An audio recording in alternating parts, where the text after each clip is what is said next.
IPL থেকে মুস্তাফিজুর রহমানকে band করার পরেই বাংলাদেশি ক্রিকেট মহলে যেন এক নতুন আন্দোলনের সৃষ্টি হয়ে গিয়েছে।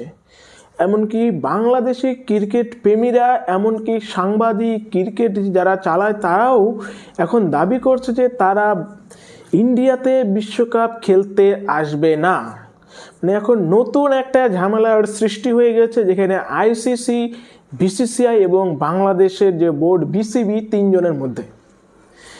এখন এই বাংলাদেশে বিগত বেশ কিছুদিন ধরে নানান রকম কর্মকাণ্ডের ফলে 9,20,00,000 টাকা দিয়ে মুস্তাফিজুর রহমানকে যে কলকাতা নাইট রাইডার্স টিম কিনেছিল, তারপর থেকে ইন্ডিয়ার বিভিন্ন জায়গায় কিন্তু বয়কট কেকেআর, বয়কট মুস্তাফিজুরের যে স্লোগান শুরু হয়েছিল, এরই প্রভাবে কলকাতা নাইট রাইডার্স এবং বিসিসিআই বাধ্য হয়ে মুস্তাফিজুর রহমানকে রিলিজ করে দেয় আইপিএল 2026-এর আগে, এবং কলকাতা নাইট রাইডার্সকে জানিয়ে দেয় যে তারা চাইলে মুস্তাফিজুরের বদলে অন্য কোনো রিপ্লেসমেন্ট নিতে পারে। এবং এই খবর পাওয়ার পর থেকে বাংলাদেশের কিছু মিডিয়া এবং ফ্যানেরা একেবারে যেন পাগল হয়ে গিয়েছে, তারা এই কথাটা মেনে নিতে পারছে না।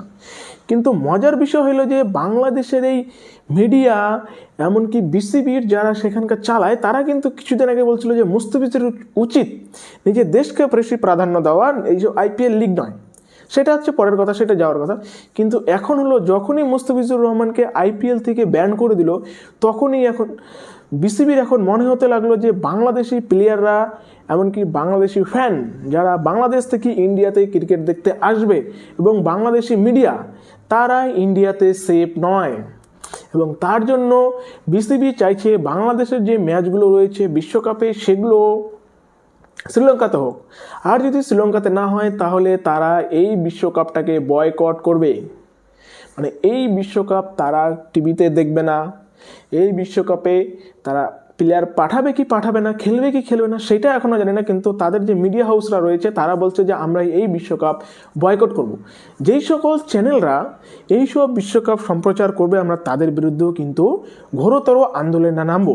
আর বাংলাদেশে কিন্তু বর্তমানে আন্দোলন প্রচুর পরিমাণে হচ্ছে। কোনো কিছু যেটাই দর্শকদের পছন্দ হচ্ছে না বা সেখানকার জনতার পছন্দ না, সের বিরুদ্ধেই কিন্তু তারা আন্দোলনে নেমে যাচ্ছে, এবং প্রশাসন কিন্তু সেগুলো কন্ট্রোল করতে পারছে না। তাই বাংলাদেশের প্রশাসন কিন্তু এখন বহুত বড় প্রবলেমের মধ্যে পড়ে গিয়েছে।